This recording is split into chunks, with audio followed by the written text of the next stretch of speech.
국회에 대하여 경례.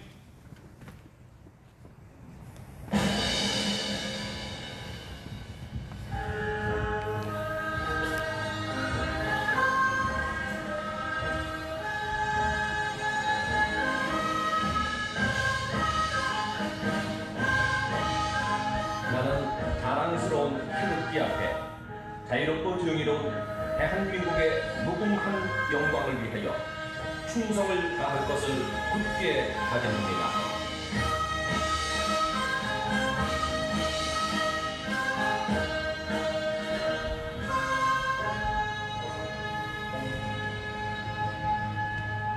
바로 이하 국민 의례는 모두 생략하도록 하겠습니다. 모두 자리에 앉아주시기 바랍니다.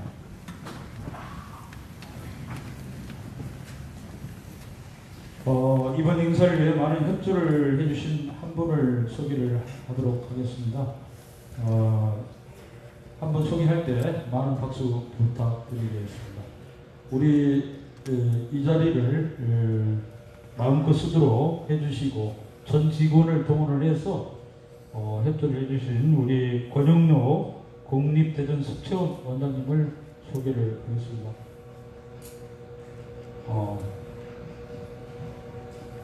자리에 천장님 모시고 잠깐 좀 자리에 가겠습니다. 조금 이따 소개를 해드리도록 하겠습니다. 다음은 회장님의 인사 말씀이 있겠습니다.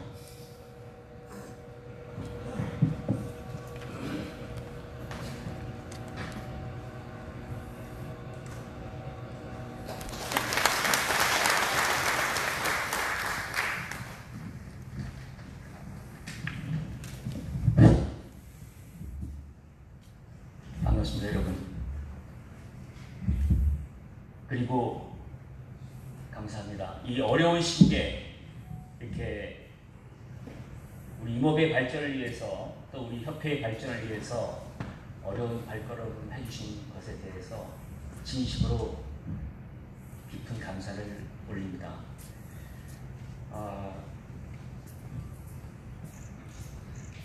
이런 바이러스 사태는 오래전부터 위생물학자들은 예견했습니다. 그래서 언젠가는 이런 사태가 오리라고 다 예측했었죠. 그래서 우리 대한민국뿐만 아니라 세계가 코로나가 일어났 문화가 바뀌어질 것이라고 저는 믿고 있습니다. 과거에 1935년도에 루즈벨트 대통령이 시행을 했지요. 그때 미국은 도시숲 또 공원의 숲을 조성하느라 15,000개를 만들었습니다. 그래서 살림에 대한 일자리를 그 당시에도 만들었다고 합니다. 지금 정부는 이러한 일자리를 가지고 많은 노력을 하고 있고 또 우리 산림 분야에도 그러한 일들을 행해질 것이라고 저는 믿고 있습니다. 저는 그 중에 하나가 과거에 진시황이 천하를 통일하면서 첫 번째 시작한 것이 술의 바퀴를 정했다고 합니다. 왜냐하면 술의 바퀴 넓이가 만들어져야지만 그 길이 만들어졌기 때문이고요. 일제가 들어와서 근대화시킨 것은 신장로를 만들었습니다. 또 원륙혁명을 통해서 군사정권이 처음 시도한 것이 경부고속도로입니다. 우리 임업의 시작은 어쩌면 인도에 있다고 생각합니다. 이번 계기로 저는 이런 건의를 했습니다. 이러한 사태가 가장 핵심은 2030년에 37%의 온실가스 감축을 우리나라는 하게 되어 있습니다. 그 감축을 하는 것에 많은 예산을 우리는 과감하게 인도 예산으로 해달라고 요구합니다. 올해는 다행히도 350억 정도의 산불 예방 인도의 예산이 확충됐고 그것이 지금도 만들어지고 있습니다. 숲에까지 가는 농로는 모든 길이 맹지가 없지요. 그러나 우리 인지는 대부분이 맹지입니다. 숲에까지 가는 전용 인도도 필요하고 또 숲에서 숲까지 지나가는 간선 인도도 필요합니다. 그리고 우리 회원들이 닦을 수 있는 지선 인도를 연결해서 지속 가능한 산림 개발의 핵심은 저는 인도에 있다고 얘기하고 싶습니다. 안 그렇습니까, 여러분?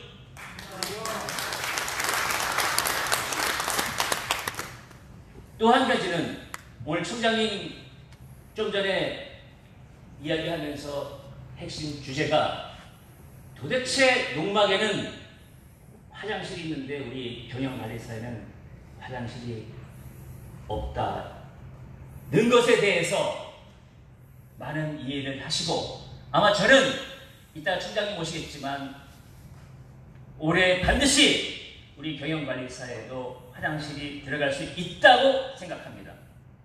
우리 총장님 오셨을 때 그러한 우리 열정을 보여주기 위해서라도 큰 박수를 또 보내주시면 아마 분명히 그 총장님은 그렇게 하실 겁니다. 또 하나 문제는 우리의 당면 과제는 과거에 우리 협회가 1973년도에 제1차 친환 녹화를 시작하던 해에 조린가 협회가 만들어졌습니다. 협회가 만들어진 지 50년 가까이 되어서 이제는 그 산림을 목재를 생산하는 장년기에 접어들었습니다. 현실은 1978년도에 원목 수입을 관세율을 제로로 하는 바람에 과거에 40년 전에 산주가 나무 50년 수령을 세워놓고 25,000원을 받던 것이 40년 지난 지금도 25,000원을 받고 있습니다. 이러한 시점에서 우리는 당연히 숲을 가꾸고 지킨 것에 대한 그런 공익적 가치에 대한 보상을 요구하고 있는 것이 직불제입니다. 어제도 우리가 직불제 협의를 했습니다. 거의 내용이 완성 단계에 있고 올 7월 달에 국회에 올릴 예정입니다. 우리가 임업을 하는 사람들이 기본적으로 정확히 직불제의 개념보다는 지불제의 개념이긴 합니다만은 그런 것이 정책적으로 제도화된다면 임업은 새로운 문턱의 한 계단을 올라설 것입니다. 우리 임업의 미래가 있어야만 대한민국의 미래가 있다고 저는 자부합니다. 과거에 독일이 100년 된 나무를 하나 자르면 벤치 한 대를 산다고 했습니다. 프랑스의 포도를 생산한 농장이 포도만 잘 생산하면 그 지역에서 잘 먹고 잘 사는 농부였지요. 이탈리아의 어느 유리세공 마을이 유리세공만 잘하면 먹고 살았습니다. 지금은 어떻게 변화했냐면 세상이 바뀌었습니다. 과거에 독일에서 나무 한 대 빌면 벤치 산다는 그 땅에서 그 일꾼들이 살던 일하던 분들이 살던 그 교육관을 교육시설로 활용하고 있고 그 길을 승마체험 장소로도 활용하고 있습니다. 그리고 그 프랑스의 포도를 생산하는 그 마을은 그것을 가공하고 생산해서 그것을 체험하고 숙박하는 시설로 바뀌었죠. 이것을 우리가 1차 산업의 융복합 산업이라고 이야기합니다. 물론 우리가 일하는 한 가지만 가지고도 충분히 여유가 있으면 그거 하나만 가지고도 우리는 행복하게 살 수만 있다면 그것만 할 겁니다. 그러나 시대가 그렇게 놔두질 않았고 이제는 우리도 거기에 적응할 수밖에 없습니다. 제가 이 첫 장에 그런 이야기를 썼습니다. 저는 이런 이야기를 드리고 싶습니다. 우리 임업하는 사람들은 적어도 내가 숲을 가꾸어서 내가 소득이 설사 안 될지라도 우리 임업하시는 분들은 숲이 있어야 지구가 인류가 생존할 수 있다는 그 자부심만 하나만 있다 할지라도 우리는 든든한 자부심을 가져야 된다고 생각합니다. 대한민국은 세계 4위 산림국가입니다. 그거보다 더 중요한 것은 오스트리아, 스웨덴 이런 국가와 핀란드와 같이 세계 최고의 산림국가입니다.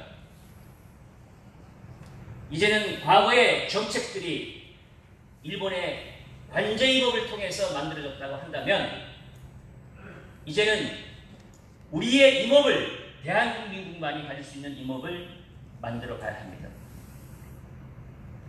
또 한 가지는 우리가 지속적인 산림 경영을 통해서 소득을 만드는 것도 중요합니다.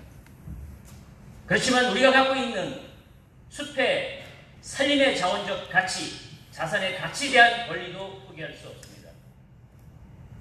이런 것들을 우리 협회가 충분히 우리 입장을 이야기하고 대변하고 그리고 국민을 설득해서 산주로서의 권리와 자산을 충분히 지키고자 협회는 노력할 것입니다.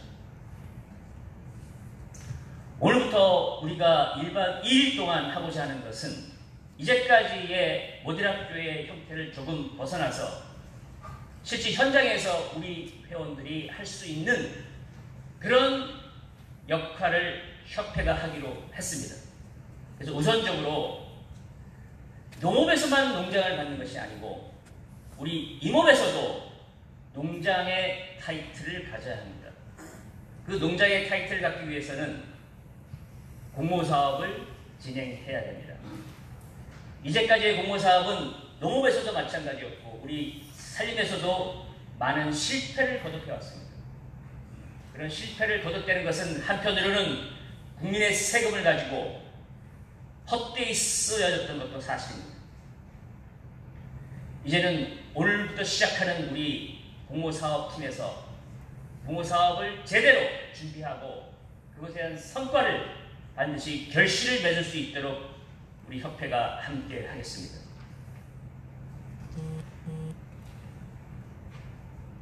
또 한 가지는 이제는 우리 협회의 새로운 홈페이지가 만들어졌고 그 안에서도 우리가 생산하는 임산물을 판매할 수 있도록 만들어 놓았습니다.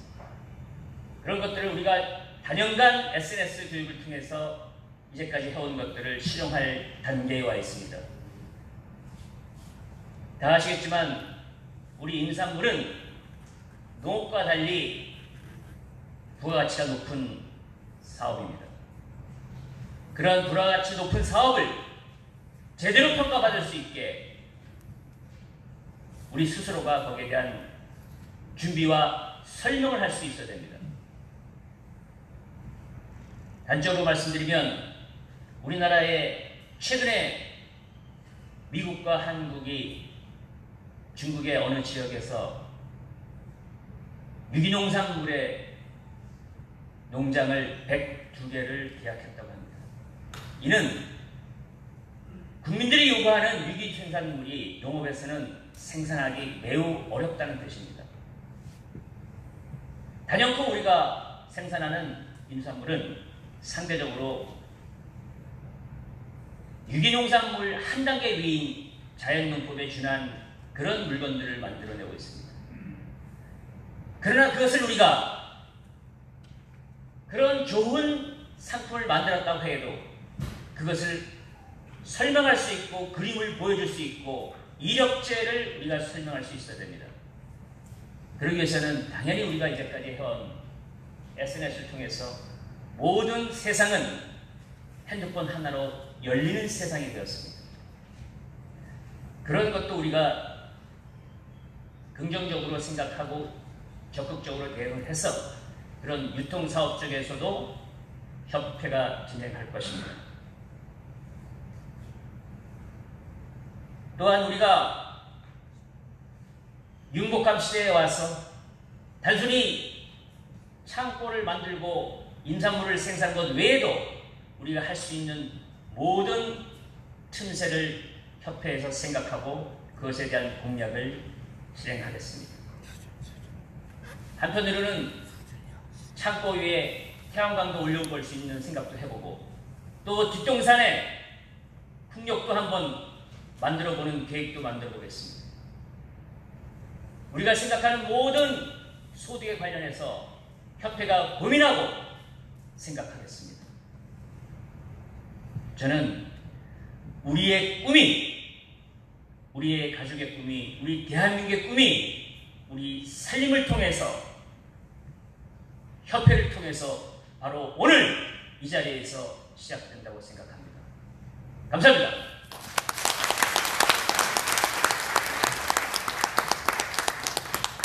멋진 인사 말씀을 해주신 회장님께 다시 한번 큰 박수 부탁드립니다.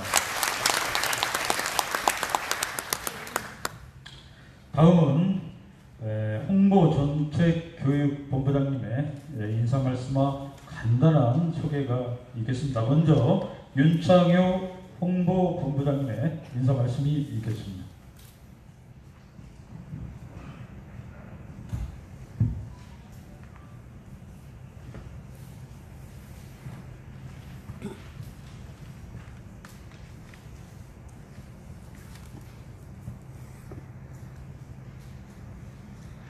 네, 안녕하십니까. 홍보본부장을 맡은 윤창입니다. 반갑습니다. 사실 제가 임무 분야의 초보자인데 우리 박정희 신임회장께서 새로운 본부의 협회 본부를 꾸리면서 저보고 홍보를 담당해달라고 하셔가지고 맡게 됐습니다. 저는 IT 업계에서 한 30년 동안 브랜드 마케팅을 해왔는데 과연 제가 임업을 잘 모르는 상태에서 할 수 있을지 의문스럽습니다만은 제가 5년 차입니다 올해. 그래서 저의 어떤 경험과 또 IT 업계에서요, 그리고 임업에서 같이 좀 접목을 해서 우리 회원님들의 권익과 협회의 위상을 높이는데 홍보 분야에서 열심히 하도록 하겠습니다. 또 하기 위해서는 우리 회원님들께서 같이 동참을 하셔야 되기 때문에 적극적인 동참을 부탁드리면서 인사 말씀드리겠습니다. 감사합니다. 다시 한번 큰 박수 부탁드립니다.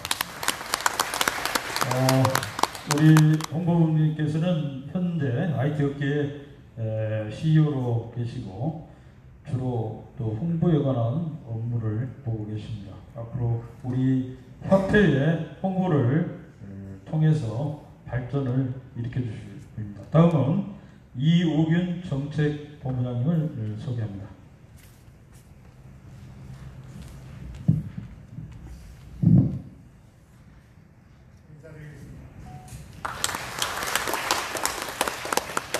네, 안녕하십니까. 이번 박정희 회장님께서 정책본부장으로 임명해 주신 이유균입니다. 저는 사실 살림학을 가르치는 고려대학교 교수입니다. 여러분이 용어로 보면 살림 측정학, 살림 경영 계획학을 가르치고 있고, 재적표, 수학표, 최근에 이제 지역 살림계 등을 그동안 가르쳐 왔습니다.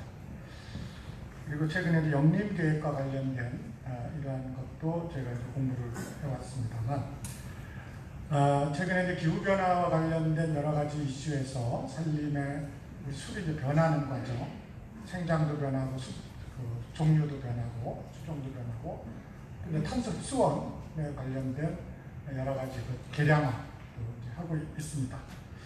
그런데 이런 것들은 제가 이제 보니까 국가 차원의 어떤 연구라 볼 수 있고요.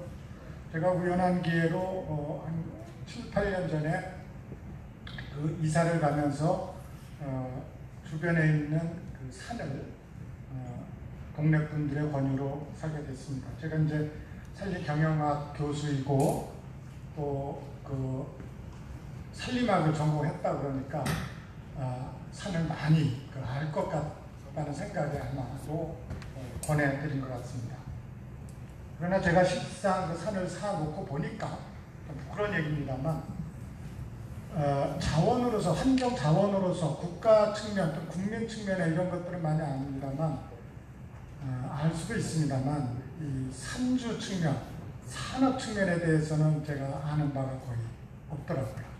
그래서 이제 반성도 좀 많이 했고, 그리고 그러면 그 개인 산주 경영 산업 측면에서의 이러한 그 입장들은 국가에 어떻게 전달되어야 되고, 그리고 국가의 정책 그리고 행정 시업 체계에 개인 산주들의 목소리가 어떻게 이어져야 되는지를 좀 할 필요가 있겠다라는 생각을 늘 했었습니다.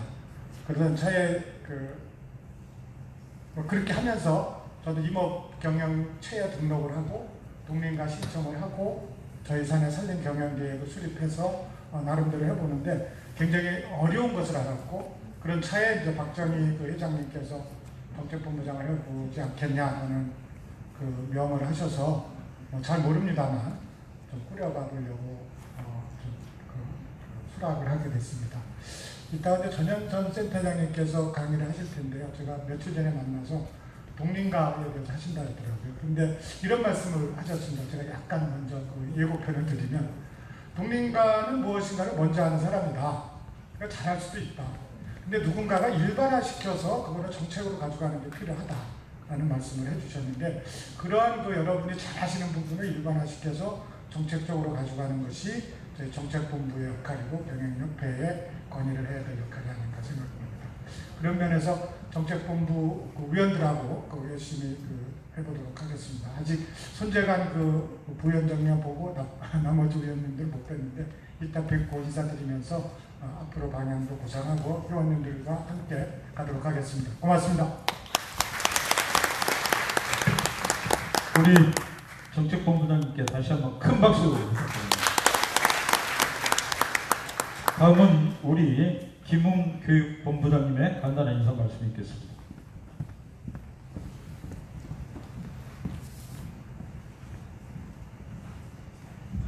안녕하세요. 교육본부장 김웅입니다. 어려운 시기에 이렇게나마 저희들이 모델을 받게 돼서 다행이라고 생각합니다. 저희 산림인들이 경쟁력을 갖추는 데는 이 교육이 굉장히 중요하다고 합니다만, 미약한 제가 교육본부장으로서 제대로 책임을 수행할 수 있을까 걱정이 되지만은, 저희 교육본부는 8개 전국에 아주 역량 있는 8개 위원들로 구성이 되어 있습니다. 그리고 뛰어나신 우리 박정희 회장님의 그 아이디어를, 창의적인 아이디어를 제가 믿고 우리 교육본부가 우리 산림인들의 플랫폼 역할을 해드리도록 하겠습니다. 우리나라가 1988년도에 산림 녹화를 성공한 기적의 나라라고 합니다. 그래, 기적의 나라라고 하는데, 그 기적의 나라에 저희들이 이제 교육을 맡아 앞으로 이제 가면서 어떻게 해야 되는가? 제가 지난번 프리 워크숍 때도 이야기를 한번 했습니다만은, 제가 아이디어를 하나 내보겠습니다. 사과를 하나씩 가지고 있는 사람들이 있어요. 자, 이 사과를 하나씩 교환했어요. 몇 개씩 갖고 있습니까? 하나씩 갖고 있죠. 그러나 아이디어를 갖고 있는 사람이 둘이가 아이디어를 서로 교환했어요. 몇 개를 갖게 됩니까? 2개의 아이디어를 갖게 되죠. 바로 이것입니다. 우리 산림인들이 경쟁력을 갖추고 이러기 위해서는 바로 그러한 아이디어를 이렇게 교환하고 바꿀 수 있는 이런 플랫폼이 필요해요. 그래서 저희 교육본부에서는 바로 그 플랫폼 역할을 하겠습니다. 대한민국이 산림 녹화를 이루기 위해서 저렇게 산이 풍부한데, 풍성한데, 이제는 우리 산림인들이 그런 풍성한 부가가치를 창출할 시기라 생각합니다. 그래서 저희 교육본부에서 그러한 풍부한 부가가치를 창출할 수 있도록 저희 위원들과 저 회장님 모시고 열심히 해서 우리도 그 부가가치를 누릴 수 있도록 교육본부의 역할을 다하도록 하겠습니다. 여러분 감사합니다. 우리 산림경영협회를 앞으로 이끌어 주실 세 분의 본부장님께 다시 한번 큰 박수. 이어서 산림청장님의 특강이 있겠습니다. 박종호 산림청장님께서는 취임하셔서 특강은 우리 협회가 지금 맨 처음인 것 같습니다. 우리 산림경영인의 애로를 누구보다도 잘 아시고 도와주실 박종호 청장님을 소개합니다.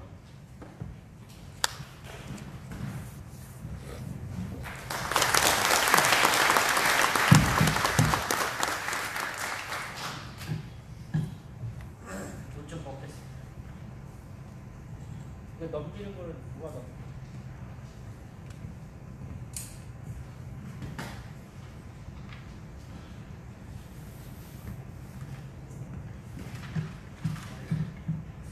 반갑습니다. 많은 분들이 응원을 해주셔가지고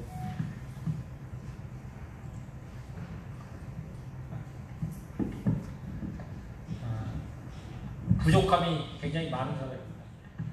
앞으로 열심히 해서 우리 임업인들을 위한 산림청장이 최선을 다하겠습니다.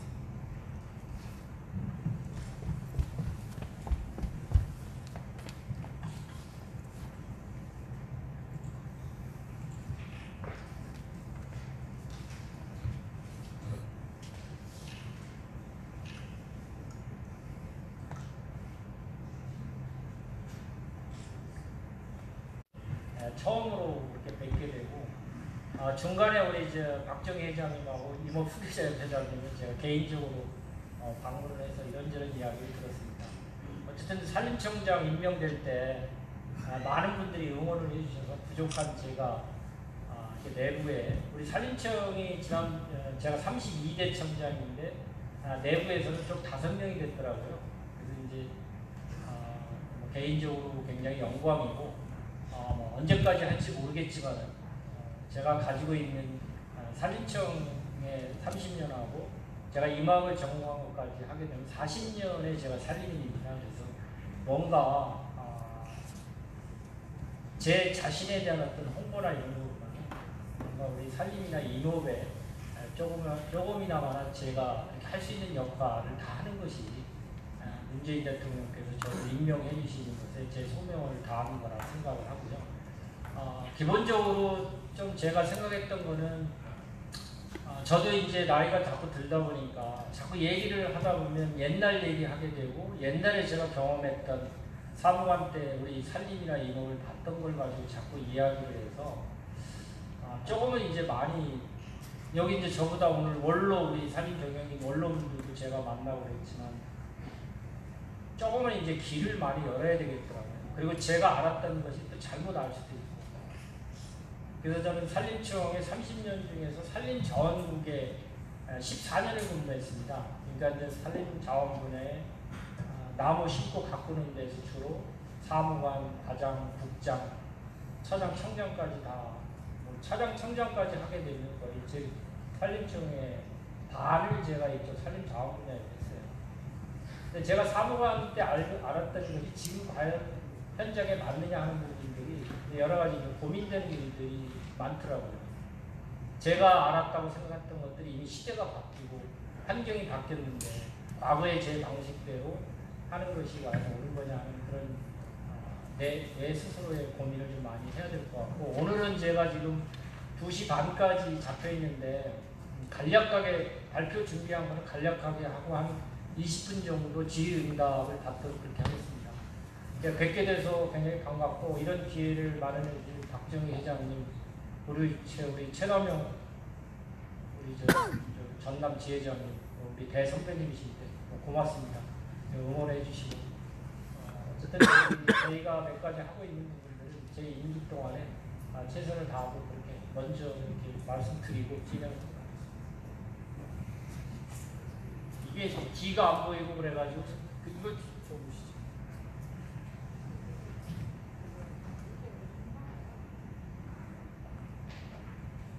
자, 그러면 이걸 제가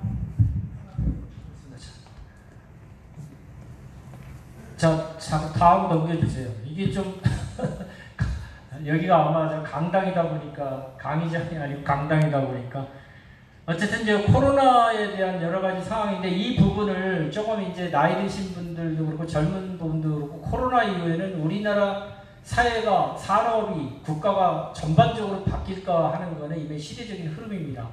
아까 이웅 교수님 뭐 제가 굉장히 존경하는 교수님이신데 온라인 강의가 옛날에는 굉장히 불편했었는데 한 학기 지나고 나서는 이제 온라인 강의가 편해지고 이제 대세가 돼서 이런 부분이 남의 얘기 아니죠. 근데 그게 우리 이모부하고 우리 살림하고 어떻게 이제 관련시켜서 어떤 발전의 기회로 삼게 할 것인가 하는 것이 뉴 노멀 시대고요.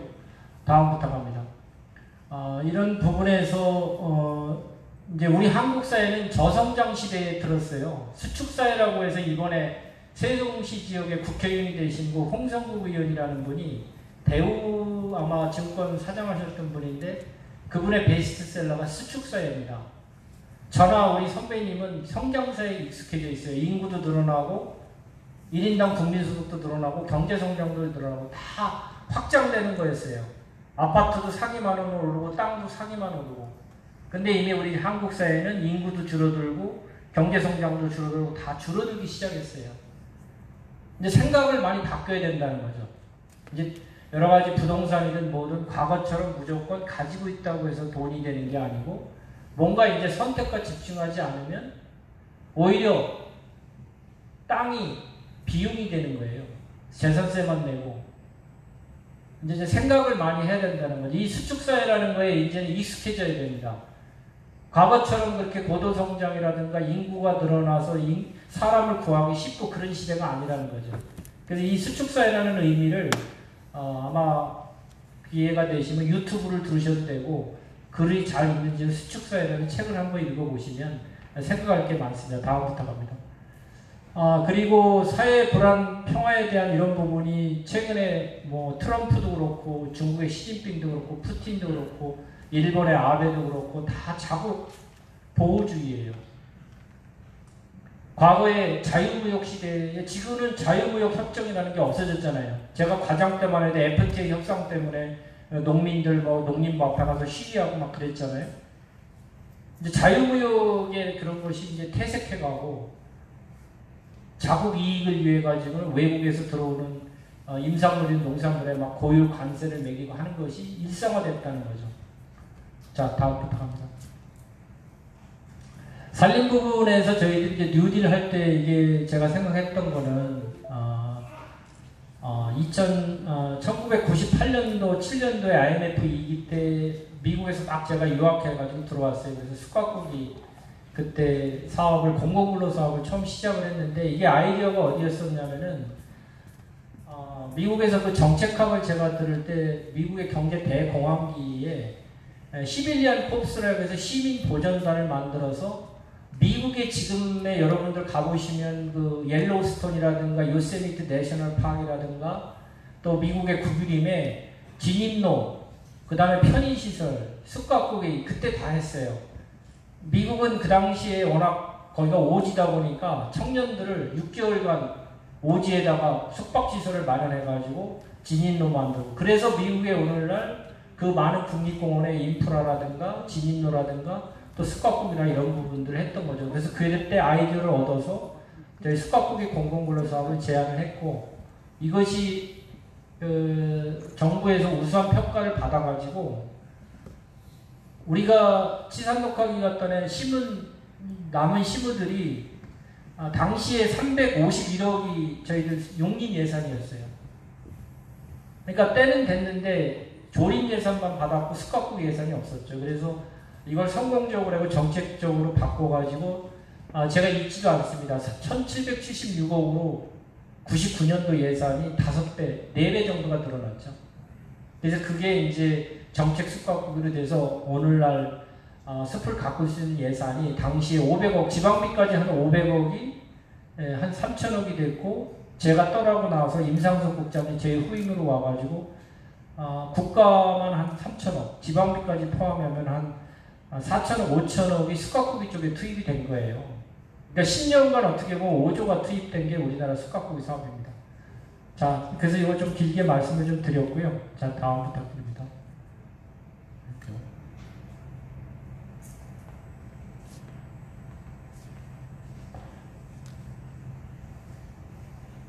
어쨌든 이 부분은 당시에 숙각고기 공공근로 사업이 이렇게 성공하게 된 거는 이게 스토리를 만들었어요. 이제 노숙자하고 건설일용 근로자를 숙각고기에 투입을 하면서 여러분들 다 뭐 숙각고기 하게 되면 영림단만 생각을 했는데 그 당시에 관리소하고 지방자치단체에서 엄청난 저항이 있었습니다. 숙각고기 할 때 흔히 말해서 영림단한테 일 주면서 갑의 입장에서 일을 해야 되는데 일용근로 형식으로 노숙자하고 공공근로의 건설일용 근로자를 투입한다고 하면은 어떻겠어요? 안 받으려고 그러죠. 그래서 막 그때 제가 담당 서기관이었는데 저한테 관리소장도 항의해가지고 너 미쳤냐고 숙각고기에 무슨 노숙자하고 건설일용 근로 노숙자가 지금 서울역에 가서 보이는 그런 노숙자가 아니었어요. IMF 후에 제가 그 서울역에서 이렇게 라면을 나눠주는 노숙자 지원하는 사람들이 있었는데 거기서 이제 저한테 이제 공공근로에 투입을 하려고 저한테 왔었고 내가 한번 가서 보니까 멀쩡해요. 어떻게 보면 여기 계신 분들보다도 옷을 더 깔끔하게 입으신 분들이 노숙을 하는 거예요. 이제 집이 망가져가지고 집에 들어갈 수 없는 분들이. 그래서 이제 어쨌든 이 부분들을 투입을 한 것이 성공을 했어요. 그래서 그때 아마 90년대 후반에 우리 고속도로 옆에 숲에 희망이 있다, 미래가 있다라는 간판 많이 보셨죠? 아마 우리 분야에 그때부터 계셨던 분들은 그때 그 캐치프레이즈를 가지고 고속도로 면에다가 이걸 한 거예요. 그래서 숲을 가꿀 수 있는 일반적인 여론을 만들었던 거고, 참고로 시민단체에서, 환경단체에서는 숲을 가꾸는 것조차도 환경을 망친다라고 해서 굉장히 비판을 많이 받았던 때예요. 근데 그거를 극복하신 게 돌아가신 이부 시청장님이세요. 생명의 숲을 환경운동연합, 녹색연합, 경실련 그렇게 그 최초로 시민단체와 정부가 같이 하는 파트너십으로 하자. 그래가지고 생명의 숲을 만들어서 그걸 극복을 해나갔습니다. 그래서 지금은 숲을 가꾸는 거에 대해서 시민단체에서 큰 이의를 잘진 않았죠.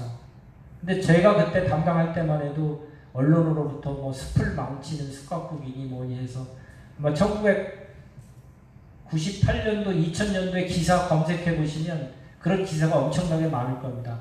그 이제 극복하신 게 이보 시청장님의 생명의 숲을 최초로 만든 거고, 그게 98년 3월 8일 프레스센터에서 창립총회를 했었습니다.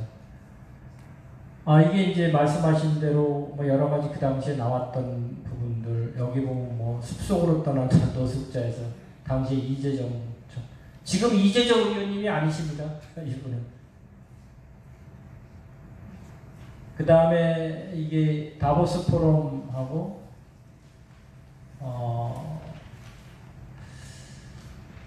참고로 이제 이 기후 변화하고 우리 이제 지난번에 좀 나이가 드신 우리 원로 우리 임업인이신데 이제 이 기후 변화 쪽에 이제 정부에서 하다 보니까 이게 우리 임업하고 무슨 관계가 있냐.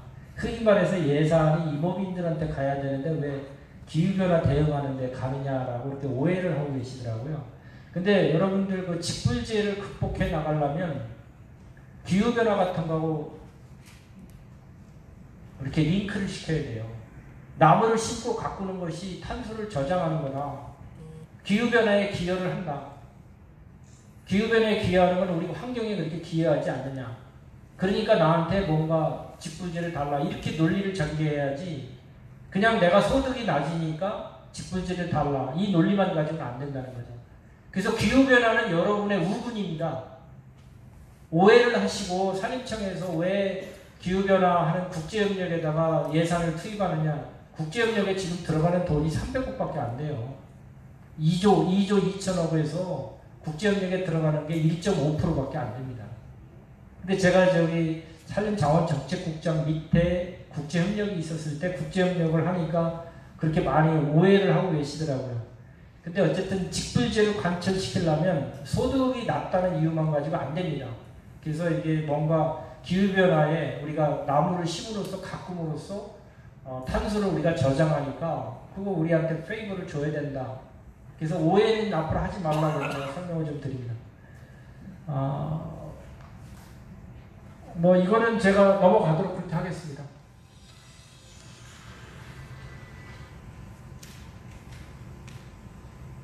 산림의 새로운 역할 부분이 이번에 뭐 저희들이 이제 산불을 잘 껐다고 그래가지고 뭐 저 총리님한테 칭찬도 받고 뭐 점심까지 사주시고 뭐 여러 가지 이제 그런 일이 있었는데 그때 저희들이 제기했던 게 이제 스마트 이제 산불 뭐 그런 대책이에요. 그런데 우리 산림 분야도 여러분들이 현장에서 굉장히 어려우시잖아요. 이제 사람을 구하기도 어렵고 일부 지금 우리 임업인들께서 외국인 근로자 쓰지만 지금 코로나 때문에 외국인들이 들어오는 것들이 굉장히 제한되다 보니까 외국인 근로자도 어렵고 근데 앞으로 점점 그럴 거예요. 그럼 뭔가 4차 산업혁명하고 관련돼서 뭔가 앞으로의 미래를 준비하지 않으면 안 되는 거죠. 우리 저 박정희 회장님 말씀하시는 게 어떤 뭐 우리 저 산림경영 옆에 산에다가 산나무를 많이 심어놨는데 수확할 사람이 없는 거예요. 옛날처럼 농촌에 무슨 이제 나이 드신 어른들도 이제 일 안 하시잖아요. 쪼글 쉬고 앉아서 딸기 따고 산에 가서 산나무 채취하고 이제 안 하세요. 안 해도 먹고 살 수 있으니까. 그러면 이제를 주저앉을 거냐. 그래서 뭔가 저희들이 이제 이 4차 산업에 관련된 게 단순히 산불 끄고 감시하고 병해충 감시하는 것들을 뭐 드론으로 하거나 지능형 CCTV로 하거나 이런 것뿐만이 아니라 우리 스마트과를 만들어서 우리 산림 사업, 산림 경영의 모든 거에서도 한다는 거죠. 예를 들자면 제가 그런 것도 검토를 시켰어요. 이제 쑥갓고기도 과거에는 쑥갓고기 하기 전에 사진하고 후에 사진하고 찍어가지고 그렇게 앞으로 드론을 띄워서 쑥갓고기 하기 전 사진 드론 영상, 쑥갓고기 중간에 하는 작업하는 드론 영상, 그 다음에 쑥갓고기 다 하고 나서 드론 영상 받으면 되잖아요. 그 받으면 내가 산에 안 가도 작업을 어떻게 했는지 다 확인할 수가 있잖아요. 그래서 이제 그런 방법들이 우리가 이제 4차 산업에 관련된 알기 쉽게 제가 말씀을 드린 거고, 그 다음에 뭐 드론 부분들, 제가 카이스트 교수님한테 들은 얘기인데, 로봇 팔 있어요. 이렇게 팔에다가 뭘 하나 이렇게 장치를 하게 하면 양쪽에 제가 100kg를 다 들을 수 있대요. 근데 이제 산은 경사가 급하니까 위험하잖아요. 평지에서는 지금도 제가 로봇 팔을 여기다 딱 다루면 양쪽에 200kg 제가 들고 가는 거예요. 제 나이에. 이제 그런 시대가 왔어요. 근데 이제 산에서는 그거 들고 가다가 넘어지면 그 100kg에 자기가 짓눌려서 죽으니까 산에서 도입하기에는 여러 가지 앞으로 보완이 돼야 되겠죠.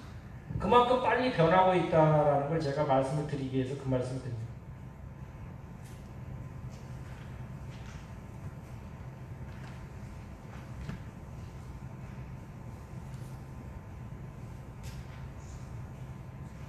어쨌든 이제 산촌 문제하고 그리고 이제 현재 우리 임업이 이제 1차 산업, 2차 산업이잖아요. 나무 심고 가꾸고 가공하고. 그래서 이제 3차 산업이라는 게 서비스라는 게 뭐 산림, 관광, 치유 뭐 이런 부분들인데, 치유나 관광이나 이런 부분도 나무를 단순히 심고 가꾸는 부분도 그 부분을 어떻게 연계시킬 건가 고민하면 조금 더 답이 있을 것 같아요. 과거에는 뭐 솔직히 말씀을 드리면 왜 숲 치유하느냐, 왜 휴양림 만드느냐, 그거가 이 나무를 심고 가꾸는 것하고 무슨 관계가 있느냐. 근데 우리 박정희 회장님 제가 현장에 평창에 가서 느낀 점은 이게 1차 산업, 2차 산업, 3차 산업하고 다 그렇게 뭔가 이렇게 묶어서 하게 되면 거기에 기회가 있지 않느냐 하는 생각이 드는 거예요. 왜냐? 단순히 지금 농촌에, 산촌에 가서 살고 싶은 사람들 입장, 아니면 주말에 뭐 가고 싶은 사람들 입장이 산도 경험하고 싶은 거예요. 가서 그냥 산에 가서 등산하는 게 아니라 산에서 뭔가 뭐 버섯도 키우고 싶고 뭐도 싶은데 그러려면 땅도 사야지, 뭐도 사야지, 뭐도 사야지. 그게 안 되는 거죠. 그럼 산을 가지신 분이 그분한테 그 버섯을 키울 수 있는 뭔가 이렇게 기회를 제공하고, 뭔가 이렇게 좀 통나무집 같은 것도 제공하고. 제가 요즘 그 여기 세종시 산림조합장님이 뭘 하냐면, 그 사유림 소유자들하고 지금 경영계획을 체결해요.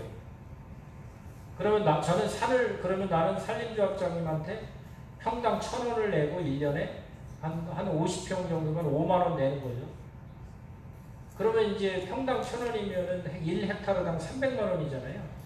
그러면 예를 들어 세종시 산림조합장님이 1헥타르를 가지고 있는 산주분하고 계약을 하는 거예요. 내가 300만원을 주고 5년간 이걸 빌리겠다. 그러면 이 세종 산림조합장님이 이걸 빌려서 저 같은 사람들한테 50평씩, 그럼 몇 명인가요? 한 150명한테 분양을 해주는 거죠. 우리 주말농장처럼.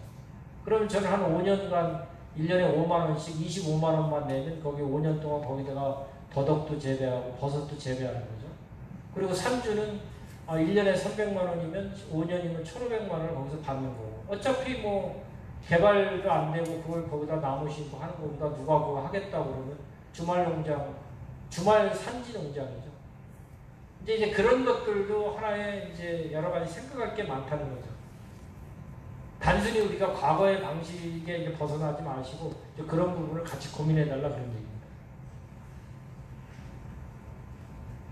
이거는 이제 저희들이 도시숲 정책인데 이번에 도시숲법이 통과가 됐어요. 2011년도에 국토부에서 반대해서 무산됐고 이번에 겨우 이렇게 통과가 됐는데 숲에 그리고 조금은 이제 산림이 저 오지에 산을 가지고 계신 분도 있고 도시 근처에 산림을 가지고 있는 부분도 단순히 이제 숲을 가꾸셔가지고 그걸 뭔가 치유의 공간, 교육의 공간으로 내놓는 것도 같이 고민을 해주세요. 걔가 어떤 숲이 좋으세요? 사람마다 달라요. 지난번에 누가 나한테 물어보길래 저는 전나무 숲이 좋다고 그랬어요. 전나무 숲이 나무가 쭉쭉 자라있잖아요. 전나무 숲에 들어가면 왠지 기분이 후련하고 그래서 어떤 사람은 화렵스림으로 그냥 자연스럽게 돼 있는 데를 또 좋아하는 분도 있고 인제 저장나무 숲 같은 데 가보면 그냥 쭉쭉 자라가지고 그런 숲을 보면 속이 후련하잖아요. 그럼 그런 숲을 여러분들이 만드셔서 거기 와서 뭐 여러 가지 볼거리나 이런 걸 통해 가지고 뭔가 소득을 얻으시는 방법도, 그러니까 이제 소득을 받는 것이 단순히 이제 나무를 생산해서 벌채해 가지고 목재 수익뿐만이 아니라 부가적으로 무엇을 얻을 건가를 같이 고민해야 될 때가 됐다는 거죠.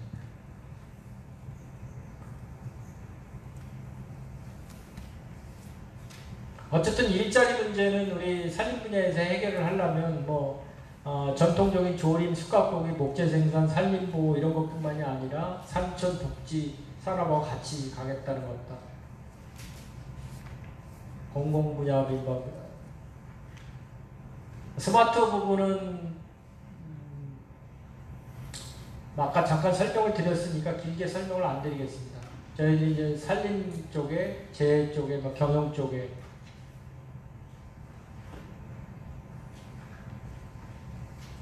이것도 생략을 하도록 하겠습니다.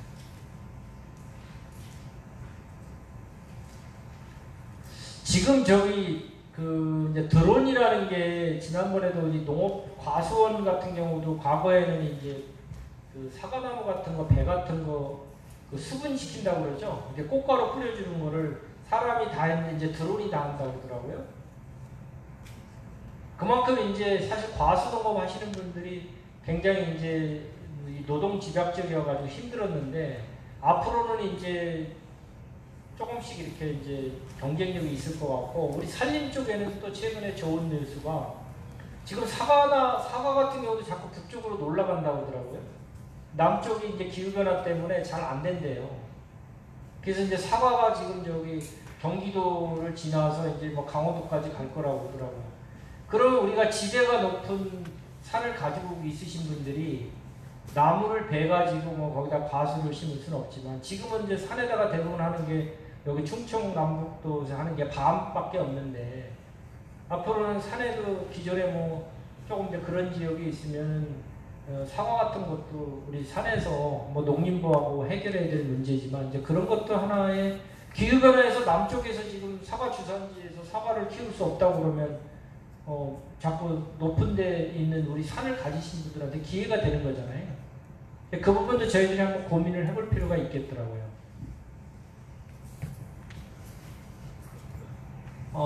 그리고 요거는 뭐 우리 재해 분야니까 넘어가도록 그렇게 하겠습니다. 산사태 분야하고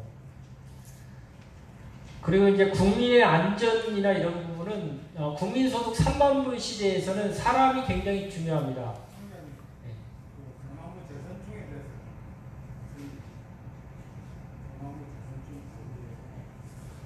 오늘은 제가 뭐 그렇게 그 세부적인 거 이렇게 말씀드리기보다는 어쨌든 재선충은 현재 기재부에서 저희들이 조금 한마디 듣는 게 지금 재선충이 발생되고 나서 지금 한 거의 7년, 8년 돼가는데 계속 예산은 그러니까 우리가 방제 목표가 160만 번에서 지금 43만 번까지 떨어졌는데 예산은 맨날 왜 똑같이 달라고 그러느냐.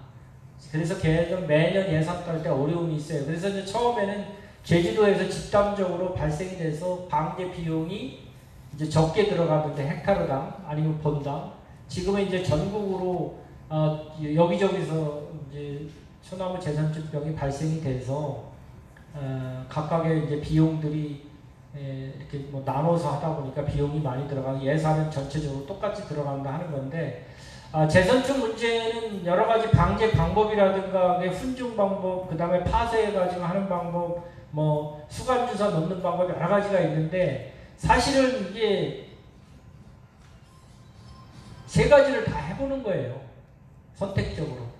그래서 지금 뭘 말씀하시는 건지 모르지만 어쨌든 재선충은 우리 산림청으로서도 이게 빨리 없어져주면 제일 좋은데 계속 지금 신규로 발생돼서 흔히 말하는 팬데믹이 된 거죠. 뭐 전체적으로 우리나라 전에는 이제 청정 지역이 있었는데 지금은 전국 어디서나 발생이 되다 보니까 쉽지 아니요. 지금 강의 시간이니까 그렇게 개별적으로 이제 어쨌든 그 다음에 도시의 미세먼지 타락에서 바람 쐴 수도 있고요. 산림복지 그 다음에 국제산림협력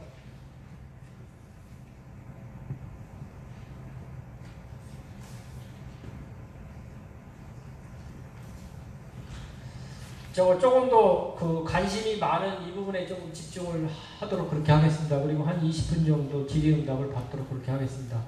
임업 분야 직불제 도입 부분인데 제가 뭐 회장님한테 말씀드렸고 우리 손재관 어제 정책실장님한테 우리 K-포레스트 어제 저희들이 발표하고 간담회를 통해 가지고 의견을 받았어요.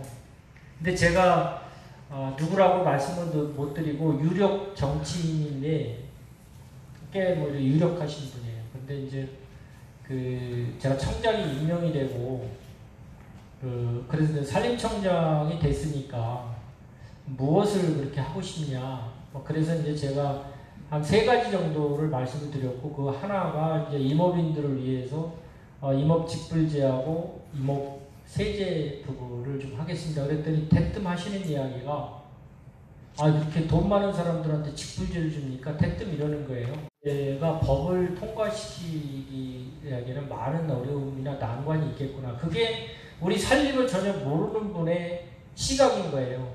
그래서 우리가 임업이 농업소득하고 인가소득, 어가소득, 그러니까 우리 수산물 하시는 어가소득보다 우리가 훨씬 낫습니다. 그래요? 그러는 거예요. 그것조차도 모르는 거예요. 그게 우리 한국 사회 일반적인 현실입니다. 그리고 제가 또 얘기하는 것이 우리 최원규 우리 충남 회장님한테도 여러분이 산에 가실 때 3분의 2는 남의 땅입니다. 남의 땅 여러분 돈 내고 다니신 적 있으세요? 이게 우리 사유림이 소유하신 분들의 땅을 여러분들이 공짜로 항상 다닙니다. 왜 그건 항상 공짜라고 생각하세요?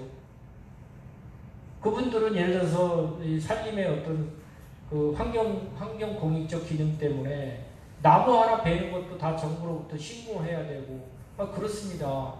아니, 사유재산을 침해하면 우리나라가 자본주의 사회인데 뭔가 보상이 있어야 되는 거 아닌가요? 그래서 그 정치인한테 제가 두 말씀만 드렸어요. 그랬더니 제가 얘기를 하니까 뭐 알겠다고 하는데, 제가 왜 이 말씀을 드리냐면, 직불제를 지금 저기 여당의 우리 위성문 의원님이 이제 대표 발의를 해주시기로 하셨고, 또 이제 야당 쪽 의원님도 이제 저희들이 대표 발의를 하도록 해서 양쪽에서, 여당 야당 양쪽에서 발의토록 해서 하는데, 관건은 아까 우리 회장님한테 잠깐 말씀드렸지만 관건은 기재부예요. 직불제를 주면 보조금을 깎겠다. 그러니까 직불제를 1,000억을 주면 보조금을 그만큼 깎겠다. 그러니까 선택을 하라 이런 얘기인 거예요. 그래서 이제 그걸 극복을 좀 해야 되고, 그래서 왜 직불제는 제 힘만 가지고 안 된다는 겁니다. 여러분들께서 같이 힘을 모아주시고, 지금 내부에서 임업직불제 TF를 구성하고 있어요. 우리 관료가 다 정하지 않겠다는 거예요. 우리 임업인들한테 같이 지금 만들고 있거든요. 그럼 여러분들이 생각이 조금 여러분들의 기대치에 못 미쳐요. 예를 들자면 나는 한 100만 원 정도 받을 줄 알았더니 50만 원밖에 못 받게 됐다. 그러니까 이거 잘못됐다. 이렇게 하지 마시고, 만약에 이걸 직불제 TF에서 여러분들하고 같이 논의해서 만든 안을 가지고 법이 통과돼서 그게 되면 거기에 힘을 실어주세요. 처음부터 욕심 부리셔가지고 많은 걸 요구하면은 정부가 재정이 많이 들어가게 되면 이거 이리저리 핑계대고 안 됩니다. 그래서 조금은 만약에 여기서 합의가 되면 의견이 자기하고 다르더라도 100% 거기에 찬성을 해야 돼. 그게 민주주의예요. 치열하게 투표하기 전에는 논쟁하고 싸워도 됩니다. 그러나 투표에서 결과가 딱 나오면 그걸 받아들여야 되는 거예요. 박정희 회장님 당선되셨을 때 찬성하신 분도 있고 반대하신 분도 있을 거예요. 당선되셨으면 그분을 밀어줘야 되는 거예요. 왜? 그게 대의인 거예요, 대의. 그런 거잖아요. 근데 내가 원하지 않은 사람이 됐다고, 내가 원하는 방향으로 안 됐다고 비난하면 언제까지 그럴 건데요. 그러나 우리 한국 사회가 조금은 이제 그런 부분에서 인정하는 문화가 있어야 된다는 거예요. 그래서 이 직불제는 제가 어쨌든 저도 최선을 다하겠습니다.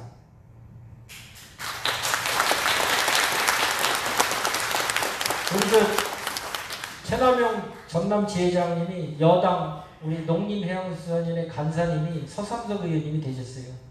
어제 결정돼서 오늘 왔는데 우리 최 지회장님께서 확실하게 해결하신답니다. 우리 박수 한번 칩시다.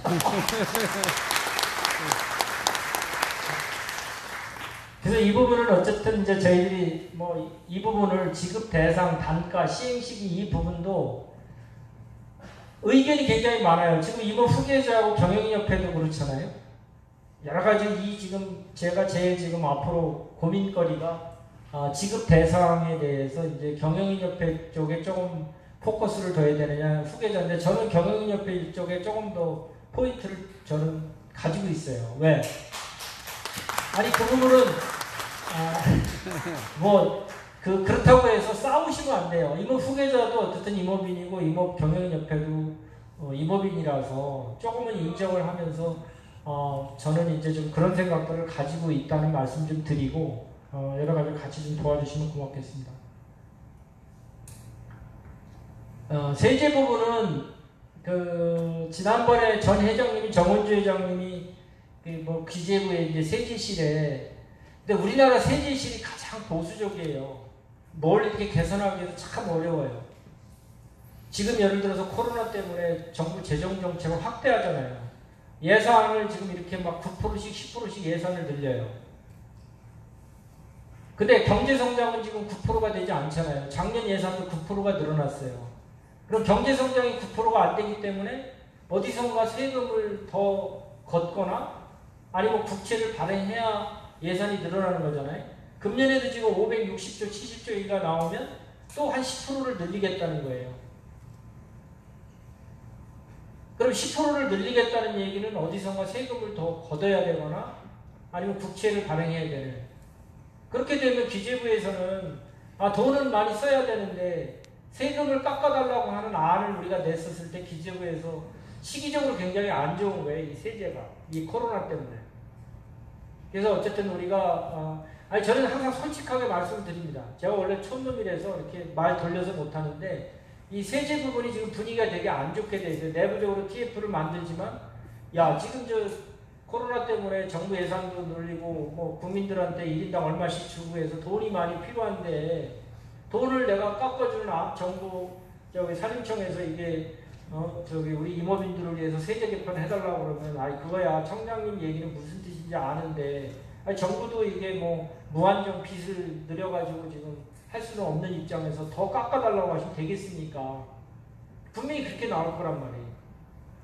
그래서 정교하게 논리를 저희가 준비를 해야 돼요. 빼도 박지 못하는 논리를 뭔가 만들어야 되고 쉽지 않은 거죠. 근데 그런 부분을 여러분들이 아셔야 돼요. 이게 쉽지 않다. 근데 어쨌든 뭐 10번 두들기면 뭐 쓰러지지 않는 나무 없다는 거 아닙니까? 오래 노력하고 아니면 내년에 노력하고 계속 노력하고 근데 여러분들이 한 목소리를 내주셔야 돼요. 여기도 예를 들면은 뭐 산을 많이 가지고 계신 분, 적게 가지신 분 아마 굉장히 이해관계가 또 다를 거예요. 같은 산림경영협회 내에서도 다르실 겁니다. 그러나 여기 TF에서 결정된 안에 대해서는 같이 이렇게 힘을 몰아주시고 박수 쳐주고 그렇게 하셔야 돼요. 그렇게 해서 임업직불제든 세제든 뭔가 도입이 된 다음에 그 다음에 우리도 좀 껴달라 이렇게 해야지 처음에 판도 벌어지지 않았는데 거기 판 껴달라고 하면 되겠나요? 여러분들 고수톱 치는데 판도 벌어지지 않았는데 나 좀 껴달라고 하면 판이 열리겠나요? 고수톱은 몇 명 맥시멈 칠 수 있죠? 한 5명 뭐 모르겠어요. 옛날 고수톱 쳐본 지 한 20년 된 것 같네요. 맥시멈 칠 수 있는 게 뭐 5명인가 6명인데 5명, 6명 칠 수 있는 판에 7, 8명이 나도 껴달라 판이 안 열리는 거잖아요. 제가 조금 뭐 연세가 많으신 분들이 있어서 고스톱을 가지고 사례를 들었지만 그런 거예요. 세제도 그렇고 직불제도 그렇고.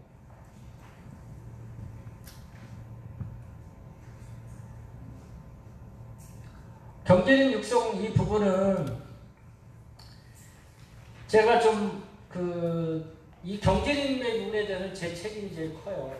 제가 아까 말씀드린 대로 산림청에 제가 반을 산림자원국에서 근무를 해서 사무관, 과장, 국장, 차장, 청장까지 했는데 그래서 저기 이동구 청장님이 오셨을 때 그분이 조림학 전공하신 분이었잖아요. 조림 용림학을 하셔서 저한테 산림자원정책국장 지금 그 자리인데 경제림을 하라고 해서 제가 선택과 집중을 하겠습니다 해가지고 250만 경제림에서 150만으로 낮춰놨어요.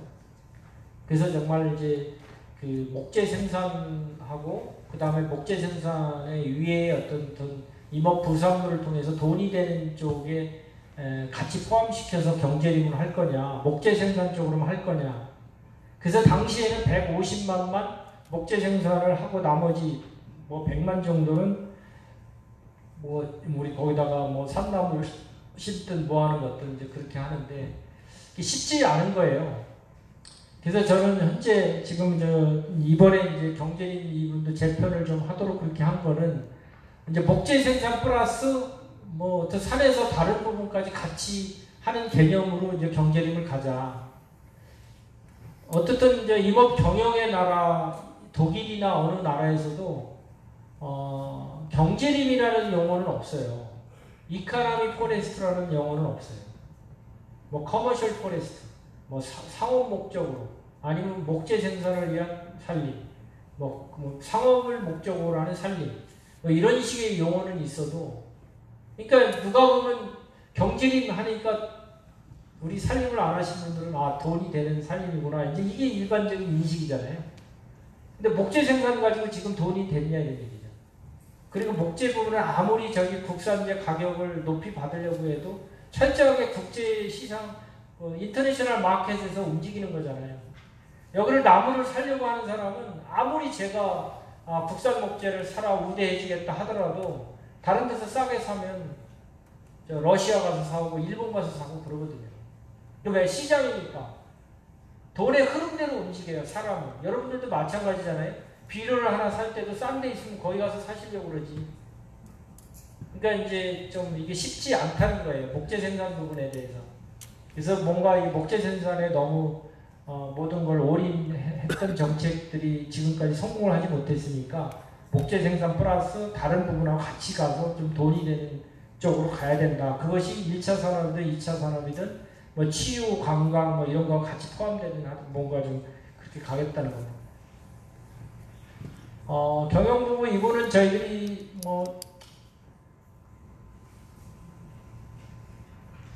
어쨌든 입법인들이 가능하면 이제 규모화되고 하는 쪽으로 가야만 제대로 된 산림 경영이 나오는 거고, 우리나라 이제 지난번에 한번 뭐 신문사 기자 그런 얘기인데, 우리나라 기업님을 그러니까 기업에서 산을 운영하지 못하게 한 게 노태우 정부 때예요. 그러니까 노태우 정부 때 무슨 일이 벌어졌냐면은 기업에서 산림을 많이 가지고 있어요. 대표적으로 많이 가지고 있던 게 SK임업입니다. 그분들은 땅 투기 목적으로 가지고 있는 게 아니라 정말 경영을 하기 위해서 가지고 있었어요. SK 창업주가 농업고등학교 나오신 거고 농대를 다니셨던 분이에요. 최종현 회장님이. 그런데 이제 비영무용 부동산으로 다 판정을 내버립니다. 그러니까 임업을 목적으로 가지고 있는 기업의 산림을 가지고 있는 것도 부동산 투기 목적으로 해서 중과세를 하니까 그 세금을 견딜 수가 없으니까 대기업에서 기업에서 가지고 있던 산을 대학 연수님으로 다 기증을 했어요. 그래서 여기 충남대, 충북대 연수님이 다 SK에서 기증한 겁니다. 아마 지역에서도 일부 그런 게 있을 거예요. 그래서 우리나라가 이 규모의 산림 경영을 못하게 된 것이 어쨌든 우리 산림청에 제가 들어왔을 때니까 90년대에 그 비영무용, 그러니까 비영무용 그 부동산 비영무용 판정 자체가 우리 임업으로 보면은 뭔가 기업이 나무를 심고 갖고 가지고 가공하고 하는 쪽에 그 싹을 잘라버려 가지고 우리 임정사의 큰 사건이에요. 우리 임업하고 관계가 없는 게 아니라. 언제 제가 기회가 되면 우리 직원들한테도 그 팩트조차도 몰라서 한번 얘기를 좀 드리려고 그러는데. 자, 여기까지인 것 같고요. 어쨌든 저는 최선을 다했던 말씀드리고, 시간은 많지 않은데, 원래 제가 3시에 또 뭐 밤 재배협회장님 오신다고 해가지고 지금 청에 들어가야 되는데, 잠깐, 한두 가지 이렇게 질의받도록 그렇게 하겠습니다. 소나무 재선축 문제는 오늘의 핵심이 아닌 것 같아요. 예. 왜냐하면 소나무 재선축 문제는 오늘의 여기 쟁점은 아니니까 다른 거는 얘기하세요. 예.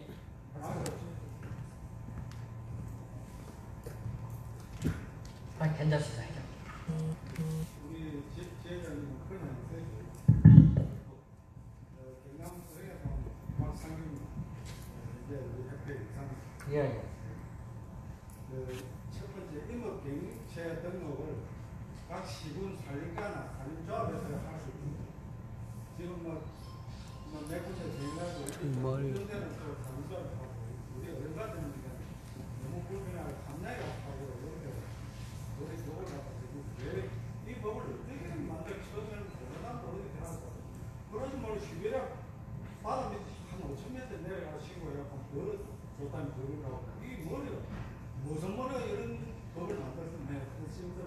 그 다음에 산림과 축사를 같이 파악을 시가 나무 심으라면 이게 언제 돈이 나오는 밑에 자라 축사를 무도 날아버리고 소 키워가면서 나무 심으면 나무 밑에 거기에 포화도 사고 먹고 살 수 있고 그 자체로 이거 같이 파면 12주면 좋겠고 거기다가 또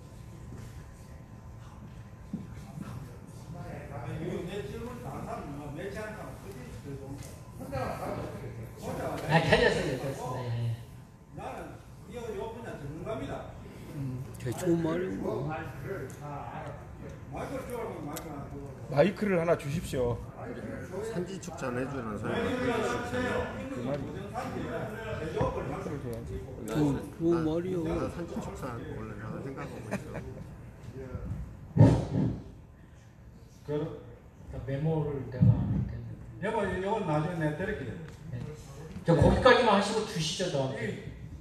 청장님 생각도 못하는 게 몇 가지 있는데 너무 아까운데요. 이걸 때리고 그래서 이리 주세요. 제가 한번 볼게요. 박수 한번 부탁드립니다. 임업 경영체 등록은 뭐 말씀하시는데 저희들이 참 어렵게 도입을 했고 원래는 저기 농업 경영체 등록하는 데서 같이 해주면 좋은데 그걸 저기 농림부 그 품감원인가? 품감원에서 끝까지 안 받아줘가지고 저희들이 별도로 이제 인원을 따서 하다 보니까 인원을 공무직으로 주는데 인원을 너무 작게 주는 거예요. 그러다 보니까 서부지방청에다가 5명을 두고 전라남북도에 있는 모든 분들이 이제 남원까지 오게 되니까 뭐 불편하고 그런 거 알죠. 그래서 또 일부 원하는 데는 뭐 2명을 또 순천관리소에서 해가지고 전남은 순천에서 하도록 하고 뭐 그렇게 하는데 기본적으로 저희들이 이게 항상 그걸 이해를 해주셔야 돼요. 무슨 제도를 도입을 하려면 공무원이 하려면 이제 인력이나 조직이 필요한데 아까 말씀드린 대로 나라도 자꾸 이제 인구도 줄어들고 경쟁력도 줄어들으니까 사람을 안 주는 거예요. 기존의 인력 가지고 하라고 이러다 보니까 항상 풍족하지 못하니까 민원인들 입장에서는 뭐 이런 경우가 다 있냐 하는데 일단은 우리 산림청에 그 담당 우리 조영희 과장님하고 뭐 경영체 등록하는데 정말 고생했어요. 뭐 농림부 상급부서에 가가지고 맨날 가서 사정하고 부탁하고 그런 노고를 인정을 해주시고 불편한 거는 제가 충분히 이해를 합니다. 근데 점점 그런 저희들 개선을 해나가고요. 그리고 아니 다 이거 말씀을 드릴 수는 없고 그 산림과 축산 이 부분은 쉽지 않습니다. 솔직히 말씀을 드리면 지난번 정부에 이동필 장관님이 맨날 산지 축산한다고 했는데 지금 초지도 전두환 대통령 때 6만 헥타르를 초지를 만들었어요. 초지법에 의해 가지고 산을 그냥 다 초지로 만들었습니다. 지금 그 초지도 50%밖에 못 써먹고 있어요. 그리고 이게 저희들이 보니까 목장하시는 분들이 이 산림을 산지 축산하고 같이 하려고 그러는 이유 중에 하나가 부동산 산지 전용 하려고 그러는 거예요.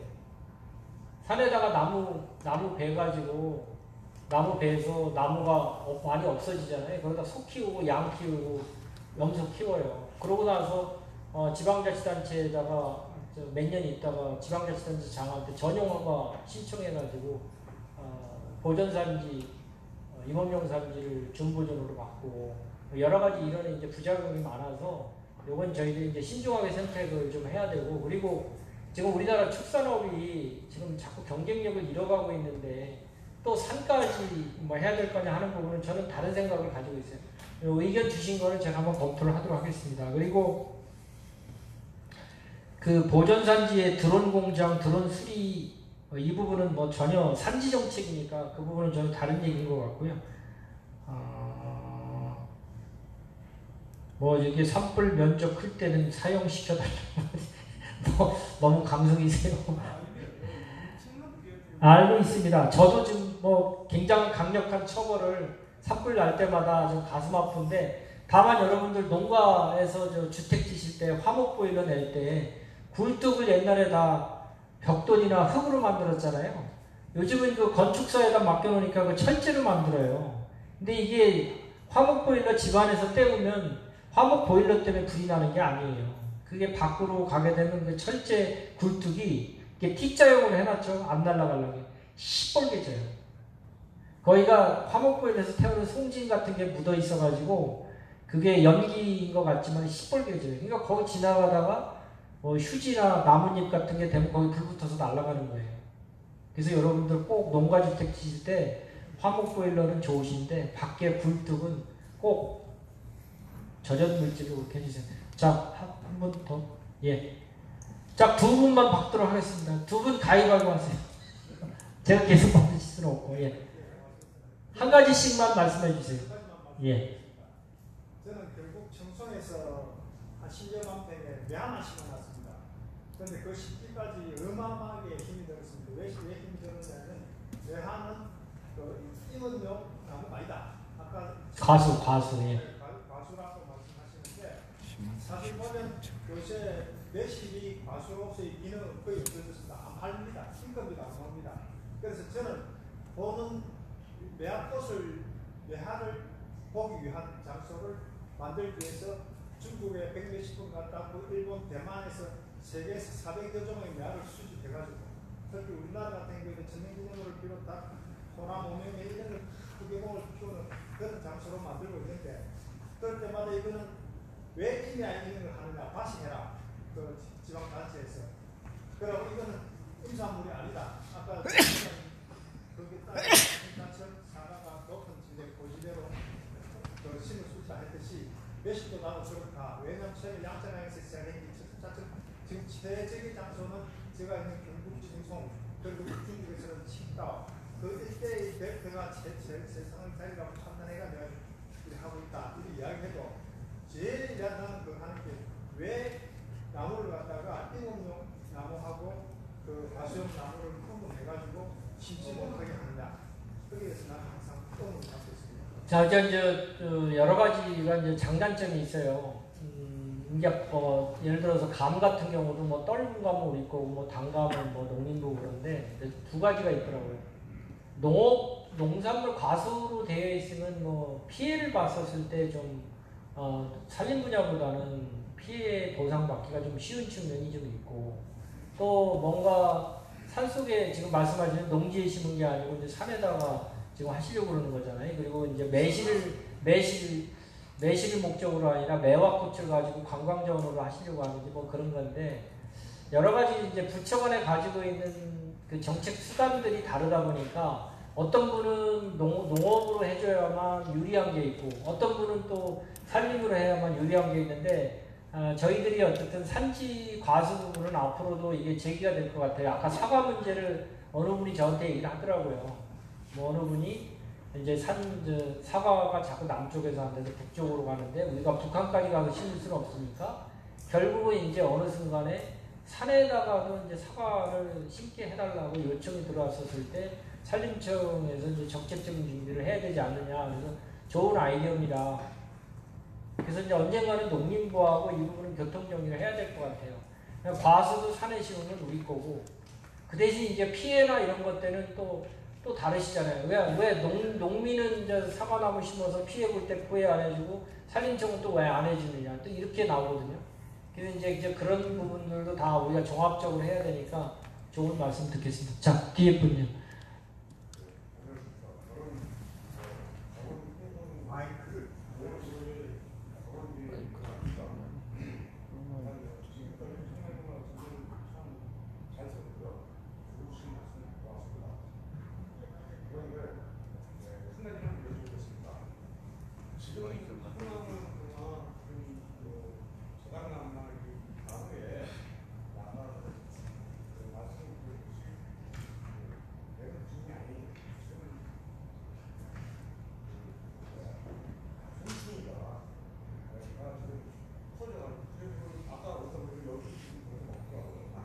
매미나방 얘기하시는 거죠?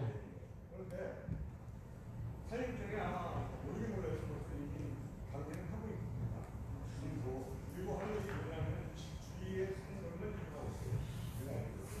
워낙 법이 크다 보니까 그래서 제가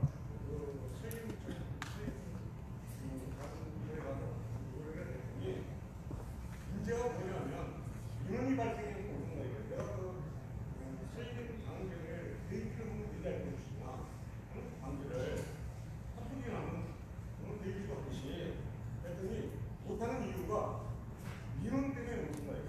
민원이 무엇이 문제냐고 머리가 안 나. 그것이 민원이 아마 제가 알기로도 솔직히 많이 들어가 있는 거라고 했어요. 그래서 대개 그 부분은 어떤 정치 원하십니까? 어쨌든 뭐 그렇게 산림 방제, 병해충 방제에 대해서 관심 가져주셔서 굉장히 고맙고요. 근데 이제 생각을 좀 하셔야 돼요.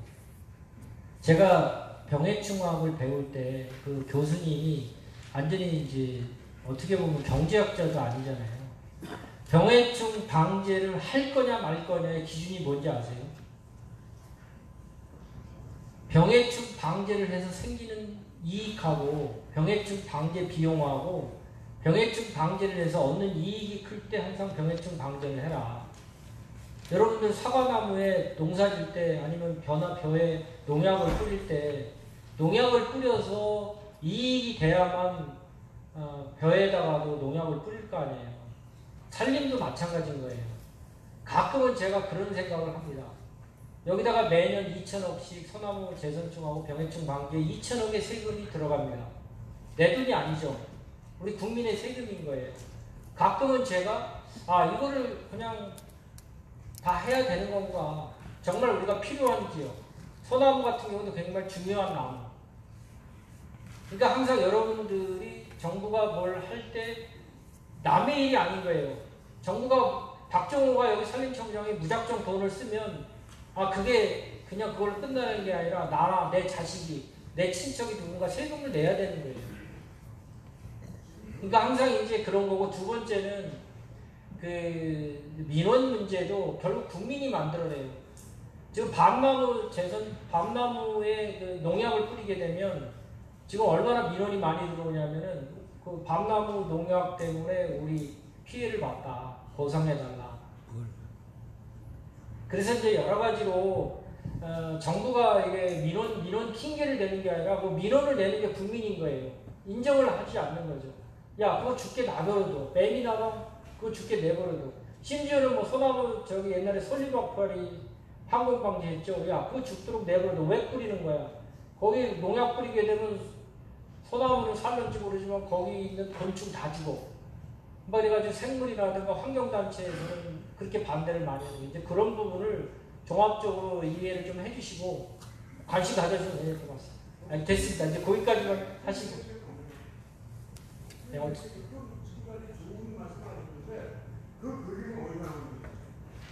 무슨 일?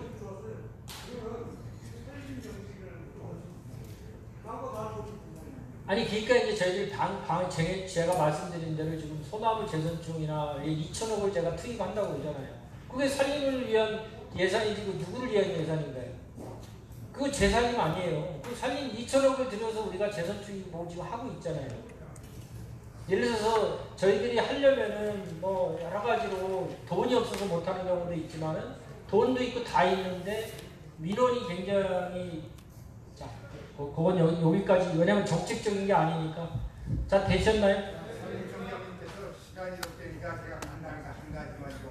예. 아까 저 말씀 많이 했는데. 그리고 이 임업인을 위해서 너무 고생을 많이 하셔서 잠깐 좀 기다려요. 얘기 발언할 때는 혼자 살고. 제가 말씀드리고 싶은 것은 빌딩청에 도시 숲 정원과는 있는데 이 임야에 대한 정원을 만들겠다는 그러한 것은 없는 것 같아요. 그래서 임야의 정원이 되면 인근에 있는 학교나 인근의 주민들이 거기 가서 힐링도 할 수 있고 아주 좋은 건데 왜 도시숲만 신경을 쓰고 산림에 대한 정원을 신경을 안 쓰는 거죠. 이것이 3, 4년 전까지 개인 어떠한 기관에서 이걸 시상을 하고 있습니다.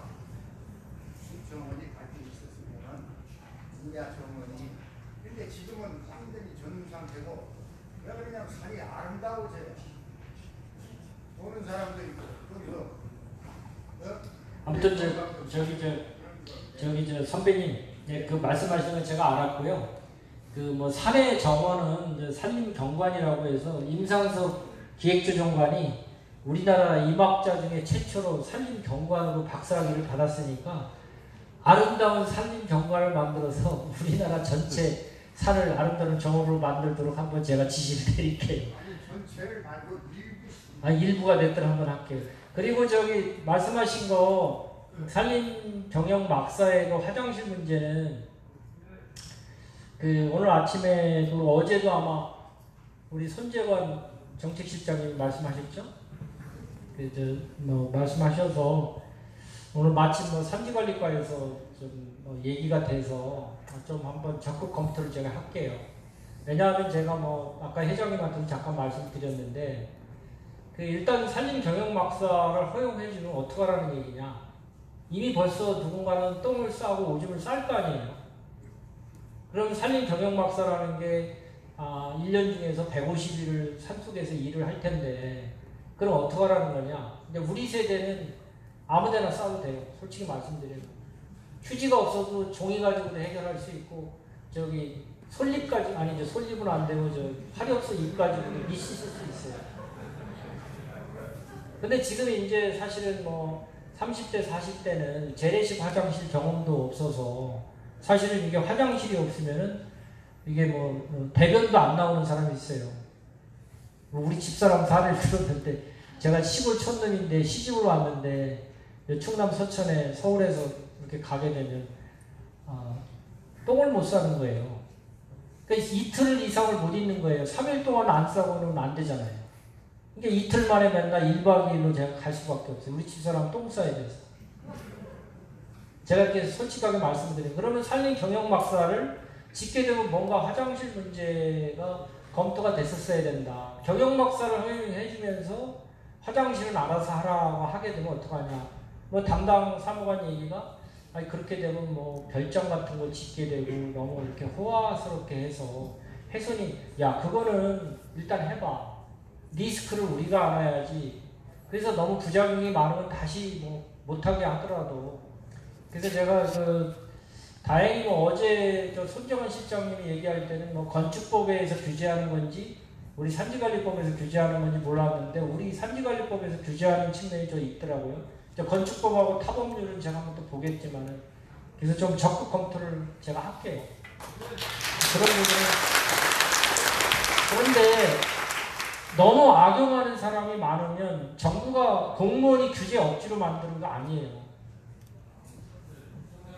그래서 이제 그런 부분은 항상 이제 그걸 악용하는 사람이 너무 많게 되면 정책이 이제 부작용이 너무 크게 되면 아무리 순기능이 있어도 다시 이제 강화를 시킬 수밖에 없어요.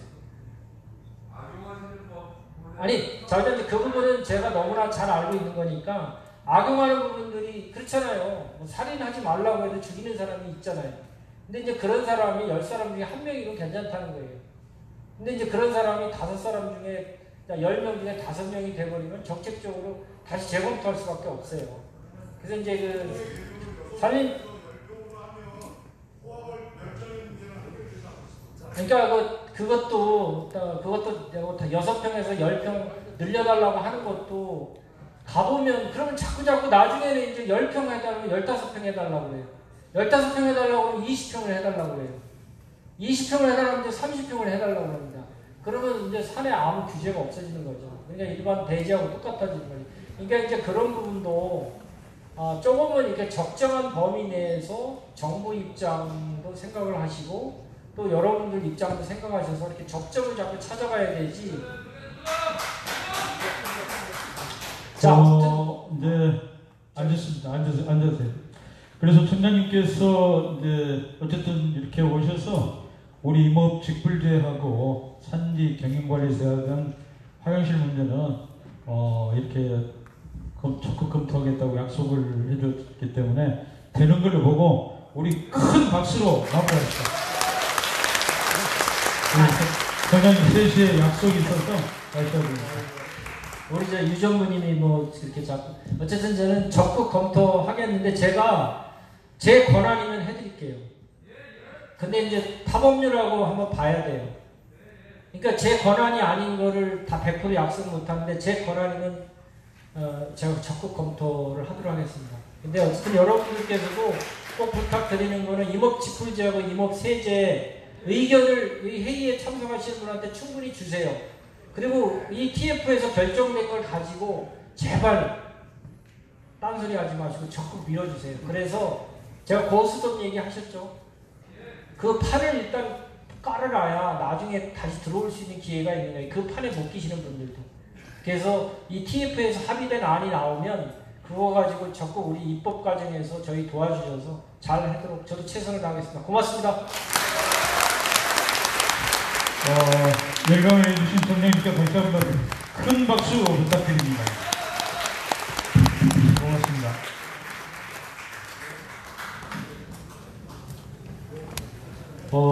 잠깐 제가 안내 말씀드리도록 하겠습니다. 이제 그 소위원회별로 행사를 진행하려고 하는데 좀 앉아 계세요. 소위원회별로 행사를 진행하려고 하는데 공모사업소위원회는 이 자리에서 합니다. 공모사업을 받고 싶은 분 손 한번 들어보세요. 공모사업을 받고 싶은 분은 그러면 그 자리에 이렇게 계시면 되고요.